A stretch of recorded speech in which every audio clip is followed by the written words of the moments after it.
Good afternoon, and thanks so much for tuning in. This is the Market Wrap on BloombergQuint, and I'm Mathew, stepping in for Neeraj Shah. Equity markets here in India have closed the week in the green after a bit of a stumble yesterday. And over the next few minutes, we'll delve a little deeper into today's session and look at some of the themes that you should watch out for going forward. Let's look at the benchmark Nifty 50 first. Reasonably strong at the end of the session. It gave up some ground in the last half an hour or so of trade, and it did recover from a hiccup about midway through the session. Psychologically, though, once again, we're hearing rumors or murmurs of the possibility of hitting the 13,000 mark, and whether or not that happens, well, market participants that I spoke to said that even if we breach that level, it seems unlikely that there'll be a breakaway rally from that point. And it could be dependent on cues from overseas. Let's zoom in to what you're seeing on your screen today. That's today's session. And what stands out on the top of your screen is the BloombergQuint. It seems there's more confidence that the festive season was better than was previously anticipated with regard to consumer spending. So that's being seen as a clear positive, especially because Bajaj Finance has been cautious on provisioning and has front-loaded credit costs.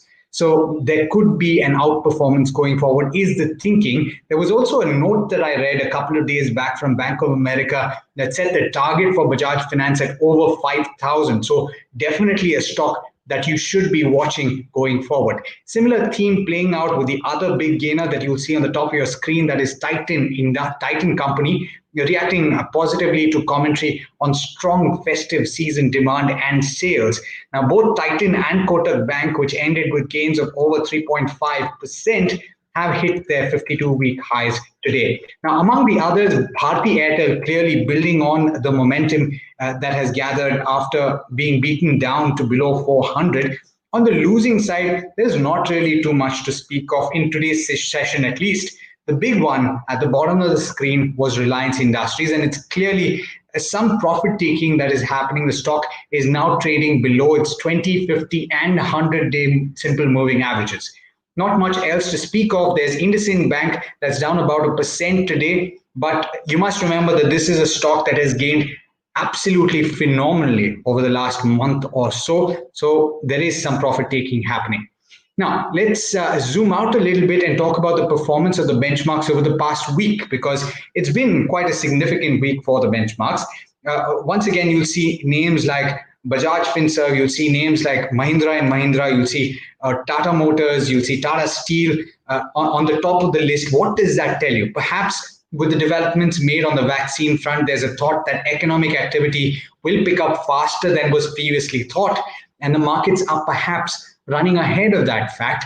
The danger is that you could see, maybe if there is some announcement on a delay in the vaccines, or if it's not as effective as it was initially thought of, you might see some drop off from that point. But as of now, positivity being factored in to the markets ahead of schedule. Let's move on to the broader markets, and the market breadth was clearly in favor of the gainers today. And interesting to note that both in today's session as well as yesterday, the broader markets have actually outperformed the benchmarks. Now, if I were to look at some of the top performers in the broader market, quite a few of them have actually hit their 52-week highs today. Names like Supreme Industries, Tube Investments that I'm reading, MRF, even Interglobe Aviation that towards the end of the session lost a little ground, but is still hit a 52-week high. There was probably some profit taking in that counter towards the end of the session. Now, how are international markets looking? Let's have a look and see. All green in the European markets at the moment. And that's interesting to note because the second wave of COVID-19 is actually hitting quite a few of those markets pretty hard. In fact, last I checked, it was all in the green, but some of those markets, in fact, moving a little bit in the red. One of them in particular, the German DAX, is seeing some bit of, or rather a tick lower from what it was. It's still in the green. And the indices futures in the US are currently indicating a bit of a mixed start. So we'll have to see how they end the week on Wall Street. For us, in the week ahead, it's going to be interesting to watch the economic data that comes out. Remember, we're watching for the GDP print for the second quarter. It's clear that there's going to be a contraction. The question really is how much, with economists, they're forecasting between an 8 to 12% of a contraction.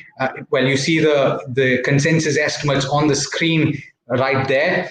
But really, the big talking point is going to be the fact that we're going to see the first technical recession in India's recorded history. That is, when we started recording the quarterly GDP print. Remember, a technical recession is when you have 2 consecutive quarters of contraction, and that's exactly what's going to happen in the second quarter as well.